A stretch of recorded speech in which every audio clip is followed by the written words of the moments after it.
To introduce our speaker this afternoon, Jennifer Evans.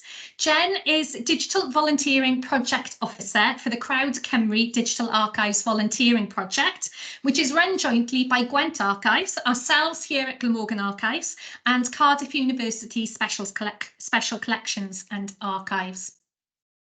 The project is supported by the National Lottery Heritage Fund, and it'll be of great interest to those who've always wanted to get involved with volunteering in South Wales Archives, but haven't been able to because of barriers such as travel and so on. So now people will be able to remotely tag, annotate and describe collections from all three of the participating repositories. And it all sounds incredibly exciting. So I'm sure we're all looking forward to finding out more this afternoon. So yes, over to you, Jen. Thanks, Rian. I will just share my screen.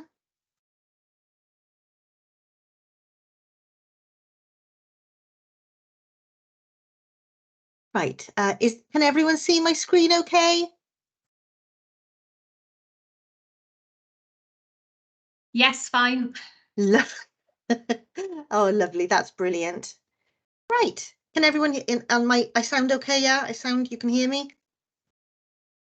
Yes, that's fine too. Lovely, thanks, Rian. Thank you so much for allowing me to come to speak to you today about this Crowd Cymru project. Before I start talking about the project, I will give you a very brief introduction to the wonder that is me. So my name is Jennifer Evans, but everyone calls me Jen. I'm currently on secondment from Amgueddfa Cymru, National Museum Wales, to work on this project. I have been with the museum for over 20 years now, and for the last decade I've been assistant librarian there. I love my work there. We are a busy working library, and also we hold a wonderful eclectic range of special collections. However, over the last few years, my interests have lain more within the archive of documents and photographs. Sorry, I'm timing myself, and I just set the timer. My interest has lain more within the archive of documents and photographs, charting the history of the museum that we hold in the library. It's lain more with them than with the books and journals. That is my core work to manage. Fortunately, our principal librarian has allowed me to spend time on these archives, and I've sorted them, I've packaged them, I've studied them, I've blogged about them, I've talked about them, and this is one of the two reasons why I decided to apply for the job as Digital Volunteering Project Officer for Crowd Cymru. I wanted to work on different archives. I felt that I knew every document in the library's archive, and I felt I had done everything I could with them. And it was time to tell new stories. The second reason why the post appealed to me was that we've had some lovely volunteer projects in the library over the years, and I realise that I enjoy working with volunteers.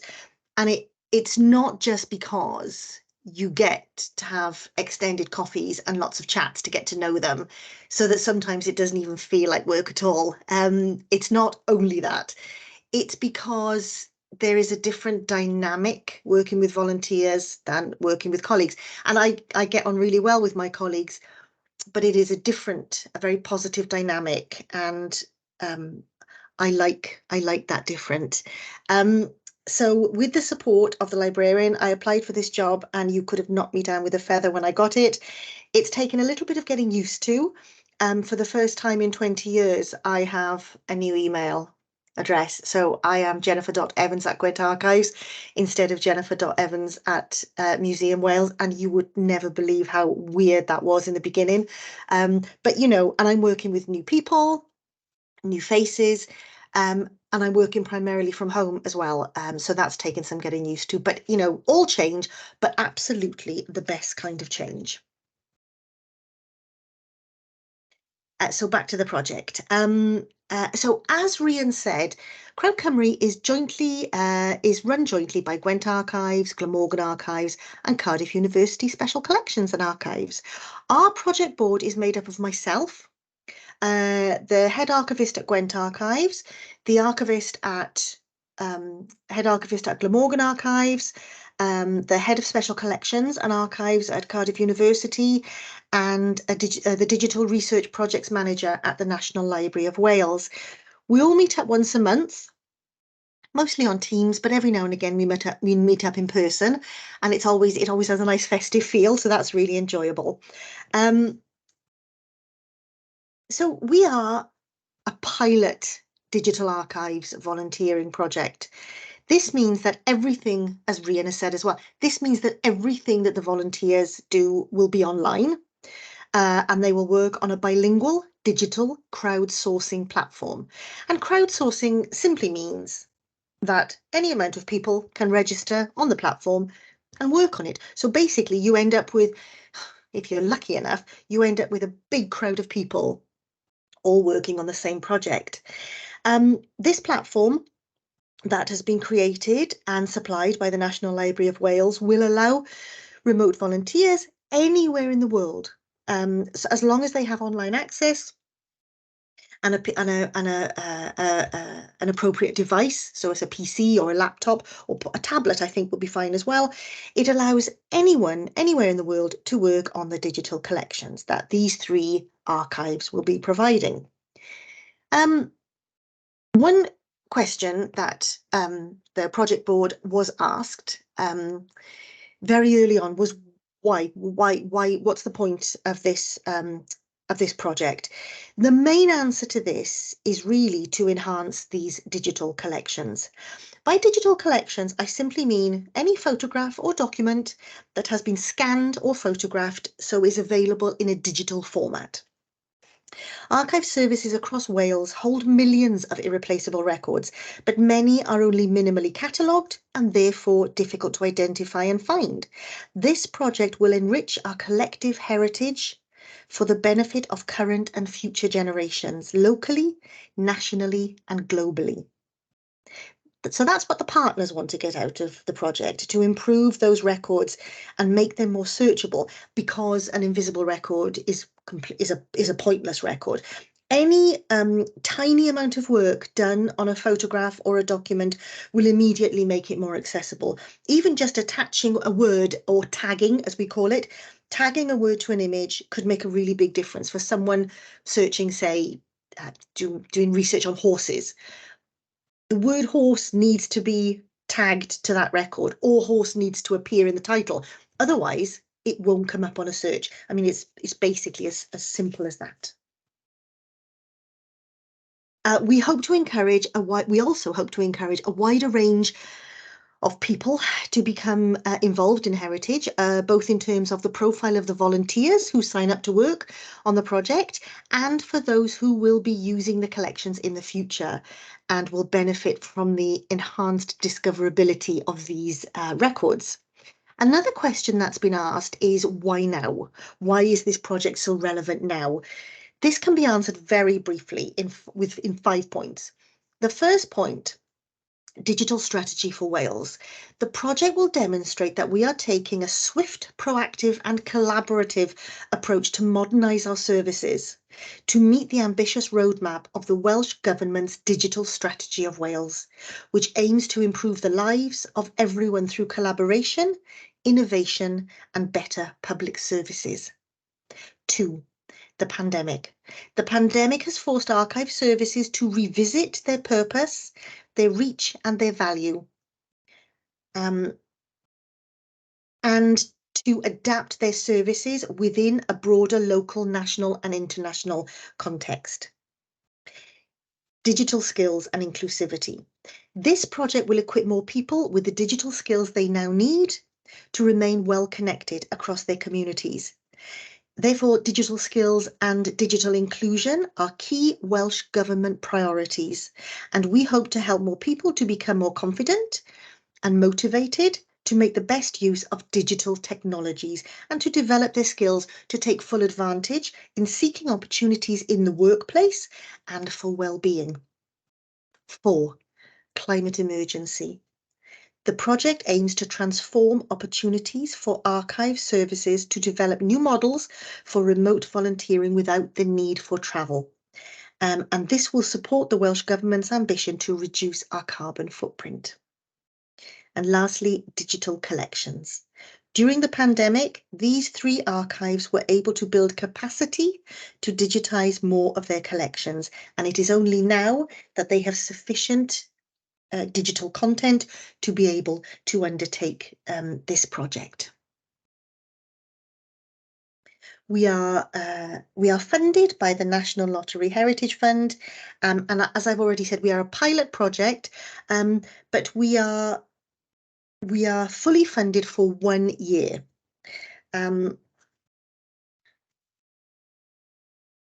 You can also see here my efforts at branding the project.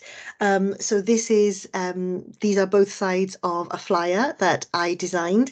Everything I produce must show the National Lottery Heritage Lottery logo, and this one took 3 goes before they let me publish, because I had the logo too small in the beginning, so they just kept saying bigger and bigger. So eventually they let this one go through. You can also see that obviously we have Welsh on one side and English on the other. Everything that we produce must be bilingual because we are a fully bilingual project. All 3 partners, as Welsh local authority organisations, come under the legislation of the Welsh Language Act, which is a legally binding framework that all public organisations in Wales must follow to make sure that the Welsh language is treated no less favourably than English. Therefore, everything they create, publish or post is done in Welsh first, and that goes for this project too. So now we move on to some of the wonderful collections that the 3 archives will be putting forward for the project, for the volunteers to work on. This is going to be somewhat of a movable feast. Some collections may be taken down if no volunteers show enough interest, and then replaced with something new, and there will be more. There are more collections to come later. So basically, it's going to be a suck it and see, and the collections, they will be added and taken away as needed. So firstly, I will talk about the collection that has been put forward by Gwent Archives. This is a photographic collection with photographs starting as early as, I think, 1884. According to the Newport Rugby Football Club website, the Newport Rugby and Athletic Club, the Newport Rugby Club, as it was originally called, has its origins in Newport's Victoria Cricket Club, which, for those who know Newport, played on the marshes in what is now an area stretching from Wyndham Street to Shaftesbury Park. In 1874, younger players of the cricket club decided to establish a football club. The club was originally intended to be an association football or soccer club, but this was problematic as there was a lack of soccer fixtures and opponents to play. In light of this, rugby was chosen. Newport's first game was played on April 5th, 1875 against Glamorgan. The club played on the marshes until 1877, when Lord Tredegar was approached and an area known as Clark's Garden was acquired. The area was levelled, and on the 24th of May, the Newport Athletic Club was created. A grandstand, playing field, cricket pavilion and gymnasium were built in the area in front of where the present clubhouse now stands on Rodney Parade. In 1892, the site was extended and a former salt pool was acquired. The pool was drained and levelled, and the rugby field moved to its present location. The original rugby field was encircled with a cycling track, and I am presuming what we are looking at here is that cycling track. Encircled with a cycling track, and the Newport Athletic Club became one of the largest and most successful in the country.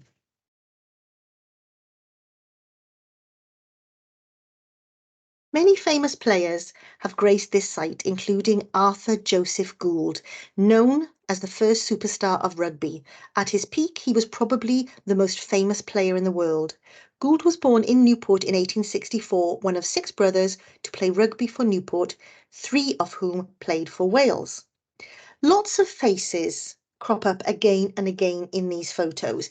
In this particular photo that we're looking at here, this is an 1888 to 90 team photo.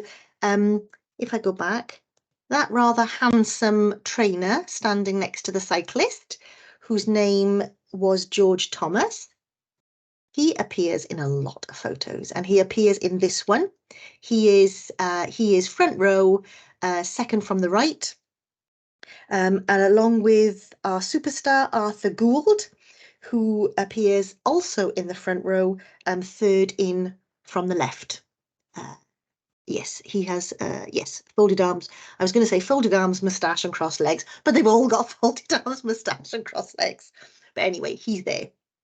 And then in this image, this 1891 athletics photo, George Thomas is seen again. He is, let's have a look, second row back, right in the middle, and he's got quite a distinctive face, along with not one, but 3 of the Gould brothers. I can't pick them all out, but Arthur Gould is in the same row on the far right. Now, the collection does contain mostly photographs like this, some of which that the archivist who's looking after the physical collection thinks might be pretty rare, but it also includes photographs of other lovely subjects. And this is one, Lady Footballers, 1895. I wasn't quite sure. I was asked recently where these girls are playing, and I wasn't really sure. I mean, I knew it was in Newport, but that was it. But luckily, we have a volunteer who signed up with us, and he's really knowledgeable about the Newport, the history of the Newport Club. And he says that these girls are playing at the Pill Harriers Athletic Ground, and he actually said, I think this was on Twitter, he said that if you look closely, right in the distance, on the right-hand side, you can see the ship's masts from the docks, and I missed those completely until he said to look for them. Just 1 year before this photo was taken, the British Ladies Football Club was founded by, wait for it, best name ever, Nettie Honeyball in England. Honeyball and those like her paved the way for women's football, and these girls that we're looking at here were undoubtedly inspired by her.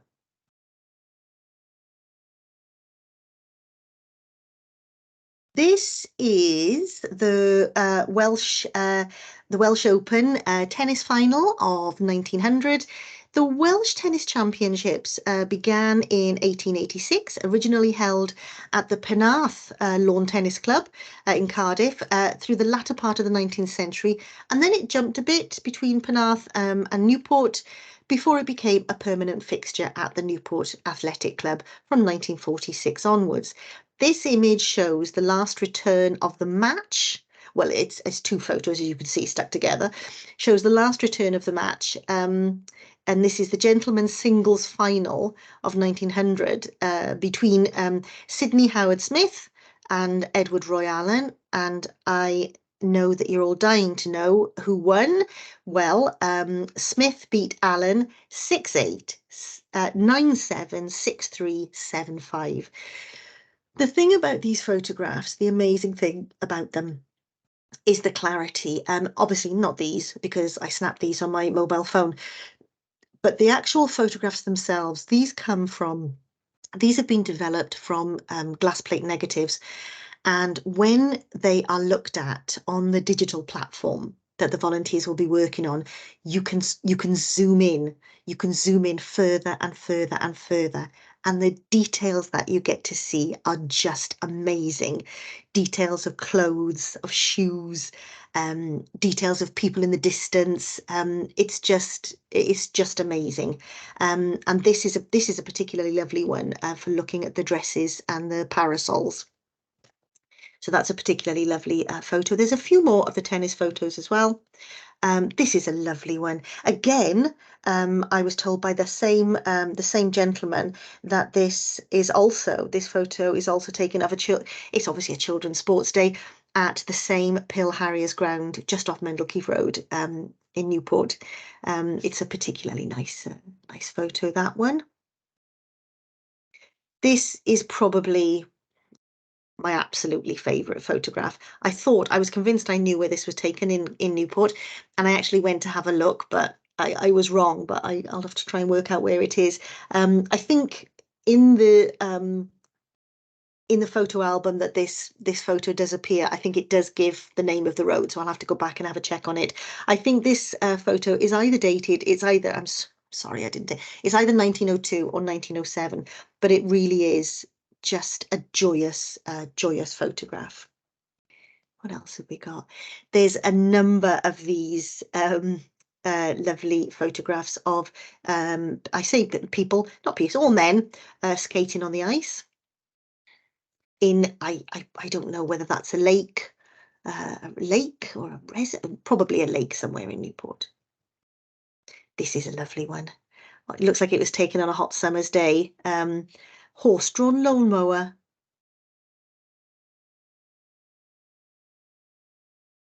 And then there are a number of these amazing photographs.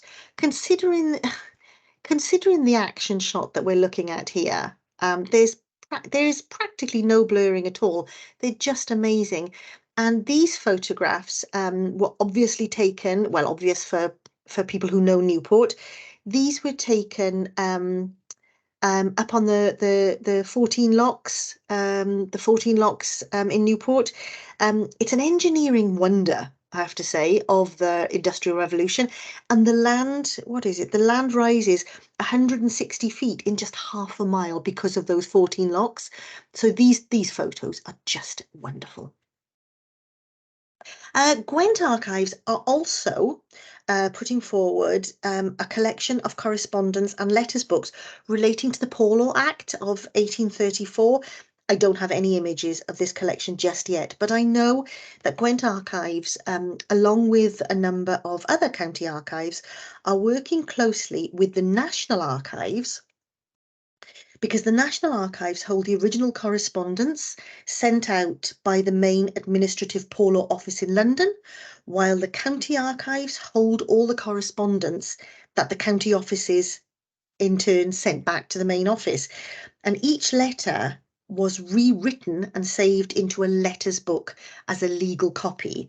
And it's these letters books that will be put forward for transcribing. For the project, Gwent Archives are putting forward, I think they're putting forward letter books from the Abergavenny Board of Guardians. So that's one of the collections that it'll come a little later on in the project. So next we're going to look at the collection, the one collection so far that's been put forward by Glamorgan Archives. They've put forward this, it's a lovely collection. This is called it's a collection of photographs of they're called the Cardiff Dockland Community Photographs. These are portraits of individuals and groups from the Cardiff Dockland community, taken between 1900 and 1920. Many of them were taken by a gentleman called Fred Peterson of Bute Street, a Danish man originally from Copenhagen, who settled in Cardiff sometime at the end of the 19th century. This area, commonly known as Tiger Bay, became one of the UK's first multicultural communities, with people from over 50 countries, including Somalia, Yemen and Greece, settling here by the outbreak of the First World War, working in the docks and allied industries.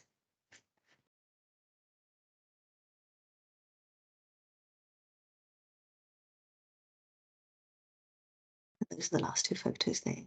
Again, I think there's about 75 photos, so it's a relatively small collection, but a lovely one nonetheless. Now, Cardiff University and Special Collections are putting forward three collections. The first two, and these are the collections that are going forward first. So these are the first ones that will be shown on the platform when we start. The first two are transcribing collections for transcribing. The first one here is the Edward Thomas Archive, an unusually broad and detailed personal archive of one of the lesser-known war poets, including correspondence, original manuscript and typescript poems. Now, I'm showing photographs here of Edward Thomas and his family. The photographs won't be going forward, but I'm putting them here so you can sort of, it puts some context to my words, and you can see what he looked like. But it is only the letters and the poems that'll be going forward. Thomas is considered a war poet, although a few of his poems deal directly with his war experiences, and his career in poetry only came after he had already been a civil servant, an author, a preacher, and a local politician. He was born in Lambeth, South London, but his family were mostly Welsh. Of his 6 great-grandparents for whom information has been found, 5 were born in Wales.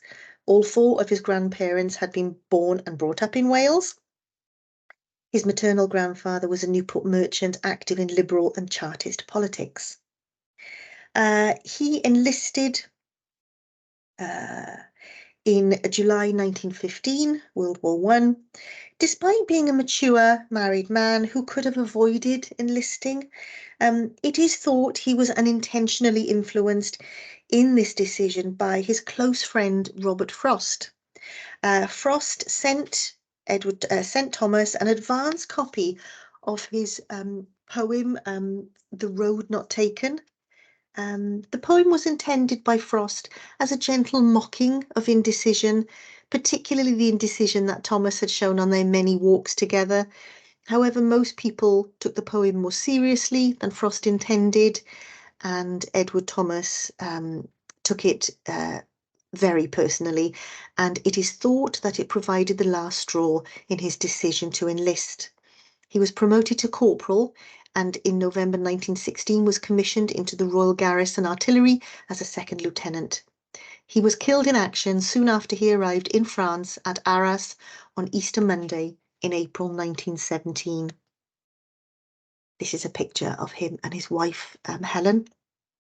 To spare the feelings of his widow, Helen, she was told the fiction of a bloodless death. That is, that Thomas was killed by the concussive blast wave of one of the last shells fired as he stood to light his pipe, and that there was no mark on his body. However, a letter from his commanding officer, written in 1936 and discovered many years later in an American archive, states that in reality the cause of his death was being shot clean through the chest. Here's a portrait photograph of Helen and 2 of their 3 children. This is Mervyn and Bronwyn. I think another daughter, Mervanwy, was to come later. He suffered acute depression throughout his life, and diary entries make explicit reference to suicidal thoughts, and letters to friends articulate his mental anguish a great deal, so that we will be composing a disclaimer warning of sensitive and possibly triggering material relating to depression before volunteers work on this collection. The second collection that Cardiff Special Collections are putting forward for transcribing are the wartime diaries of the Honourable Priscilla Scott Ellis, who volunteered as a nurse, I always say nurse, volunteered as a nurse during both the Spanish Civil War and World War II. Her diaries range from 1934 through to 1941, and entries cover time in London during the Blitz. And the excerpt that you're looking at there on the left, it does make me smile, even though, I mean, it's not supposed to, but it's just the way she writes. So Sunday, September the 8th, 1940. Phew, what a night. I had just turned out my lights and was opening the windows when quite suddenly about 3 or 4 bombs dropped quite close. From the whistle they made, it sounded like right next door. I don't think I have ever moved faster. I fell smack on the floor and tried to get under the bed, but it wasn't that sort of bed. It always makes me laugh. Now, I realised when I first heard that her diaries were going to be put forward for the project, her name was really familiar, and I couldn't work out where because I certainly hadn't heard of her. Didn't know her as a diarist. And then I finally remembered that maybe about 3 or 4 Christmases ago, I watched a really lovely TV programme. It was shown on BBC, made by BBC Wales, shown on BBC, and it was called A Christmas Past. And it was a selection of rare and unseen films offering an intimate view of Christmas in Wales over the last century. And I think that towards the end of maybe towards the middle or the end of the programme, they showed this lovely sort of grainy black and white 1920s film footage of the Scott Ellis family playing in the snow, skating on the ice, and acting out the most elaborate family pantomimes at Chirk Castle. And I think they must have interviewed a member of the family who was remembering the times there. And so obviously this is Priscilla's family. Her father, Thomas Scott Ellis, who was the 8th Lord Howard de Walden, he purchased Chirk in 1911. He was an active patron of the arts, assisting and supporting in the formation of the Welsh National Theatre Company and the Eisteddfod, and became a fluent Welsh speaker. From 1923 to 31, he wrote 6 pantomimes based on popular tales for his children and their friends to perform. If you get the chance to watch this programme, you please do. I found it absolutely enchanting. I did look recently on BBC iPlayer, and the record of the programme is there, but it's not available at the moment. Maybe they'll make it available just towards the end of the year, coming up to Christmas. But it really was lovely. So our diarist Priscilla grew up in luxury between Belgrave Square in London and at Chirk Castle, which is in Wrexham, by the way, for anyone who doesn't know. But 1937, when she was 21, brought an end to her sort of an end to her carefree socialite lifestyle. She was shocked and saddened by the death of a Spanish aristocratic friend who had signed up to fight in Franco's Air Force at the beginning of the Spanish Civil War. She impulsively volunteered her services to the fascists in Spain. After completing a first aid course, she arrived in Spain during October that year, underwent further training, and was sent to the front line in January 1938. And from March until July, her unit followed the nationalist Aragon offensive. After the war, she returned to London and began to edit her diaries for publication. But the outbreak of the Second World War brought an end to what would have been considered a very pro-fascist book. She joined a field hospital in northern France and was eventually evacuated via Dunkirk.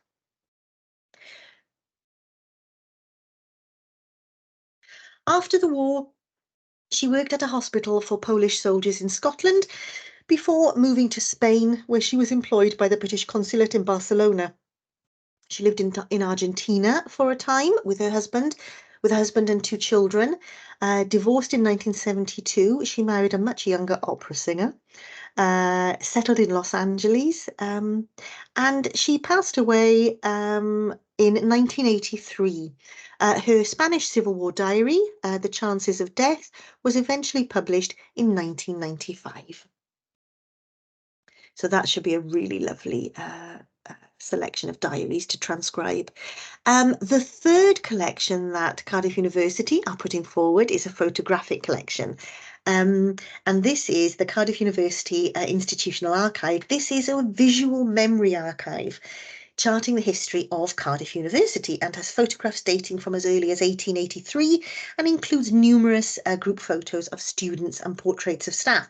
And you can see here, we've got a Cardiff University netball team, 1946, smiling in the sunshine.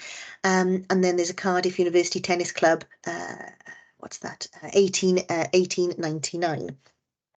There are also lots of lovely photos from the academic schools. And these are a selection of 1970s photos from the computer sciences schools, pharmacy and optometry schools, and psychology schools as well. They are the coolest photos ever. And then here this is a lovely one. This is a photograph from the home economics school. This is the textile class. I say 1970s. I don't really have to tell you that, do I? Just look at those dresses, pure 1970s fashion. There are also lots of photographs of the university buildings in this collection with great interior shots, much like this one, which are really important in social history, as the outside of these buildings doesn't really change much, but the interiors were changed quite regularly, every couple of decades or so. You know, they'll knock through walls or, you know, erect partitions, and put new furniture in. So they're really important in that respect. So that's the end of the collections. But as I said, please remember that this is a movable feast and these collections will be moved around and added to as the project progresses. So what tasks will we be asking our volunteers to do? Well, these records, these digital records, need data. They need data to make them more searchable. And the jobs our volunteers will be doing is to input data in a few different ways. So we'll be asking them to we'll be asking them to tag photographs.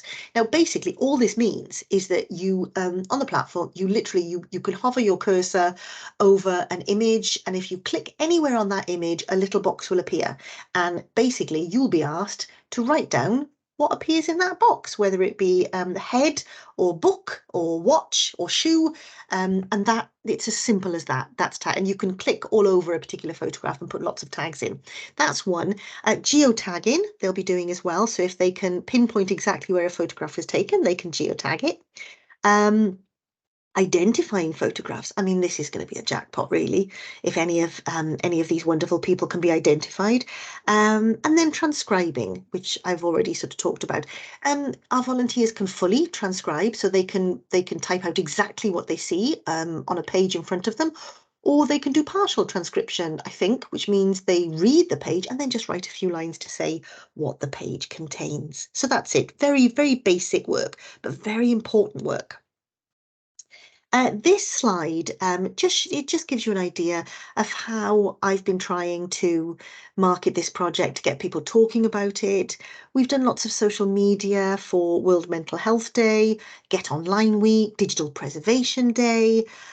We had the project live listed during Black History Month and Adult Learners Week. We had an online news segment on S4C's Newivion. And we also had a small but perfectly formed mention in the January issue of Who Do You Think You Are magazine. I've also written some blog posts.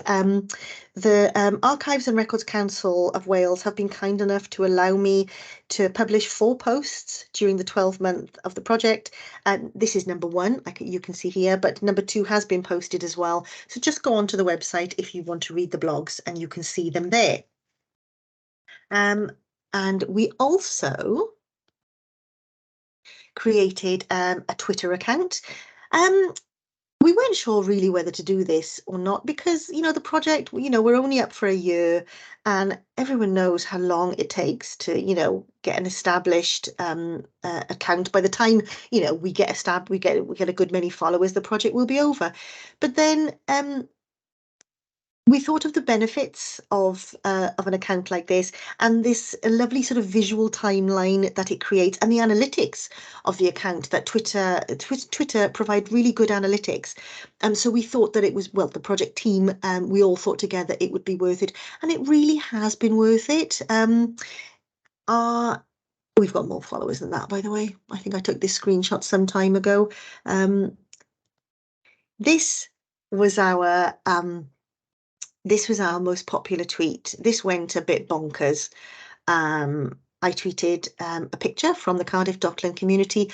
I said, "Who was this beautifully dressed young man? Help us to unlock his story, blah, blah, blah."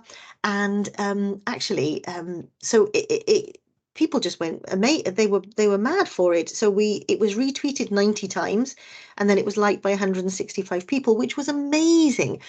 But very quickly, after I'd posted this, tweet, what was her name? Rebecca Eversley, who runs the Historic Doc Project. She replied and said, yeah, we've already identified this one. I didn't realize, but they'd actually done quite a bit of work on this project, on this collection. So he actually has been identified, this man, and it's a really sad story, actually. His name, Rebecca told us that his name was Samuel Benjamin Sawyer, and he was killed. I don't know how soon after this photograph was taken. I'm hoping that it was many, many years after, but we don't know. He was killed after taking home the takings from his work at the Big Apple nightclub, which was a nightclub in Cardiff. So that was very sad, but wonderful that we are talking about him now, and that he's being shared and retweeted. So there we go. That was our most popular tweet. Now, just before I finish, because it's Valentine's Day, I did promise Rhian that I would try and find something Valentine's related in the collections. There's not much, I have to say. I mean, saying that, Edward Thomas's letters to his wife Helen are incredibly poignant and very loving, actually. But this, I thought this might be a little bit more fun to end on. So this is, oh, where's my notes here?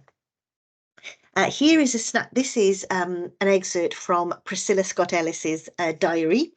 This is a snapshot of her Valentine's Day back in 1937. Well, it's her Valentine's Day and it's the day after as well. So I won't read it verbatim, but I'll take some little bits out of it. So she says, so this is Sunday, February the 14th, 1937. Got up late and hardly had time to do anything before Sally and Charmaine came to lunch. David Parrish and Jackie French came to dinner, and afterwards we just talked and arranged who to ask to cocktails tomorrow, all the attractive men we could think of. And then we jumped to Monday, February the 15th. Spent all morning ringing up my friends and all afternoon at the hairdresser. I lunched with John and Nikki and Havelock Beacon. I mean, really? What a name, Havelock Beacon. It's amazing. Havelock Beacon came to tea. I was very late and kept him waiting, but he did not mind and was very sweet to me. Just had time to change before the people came for cocktails. The party was a huge success. Everyone came, dozens of men, and they all stayed for ages.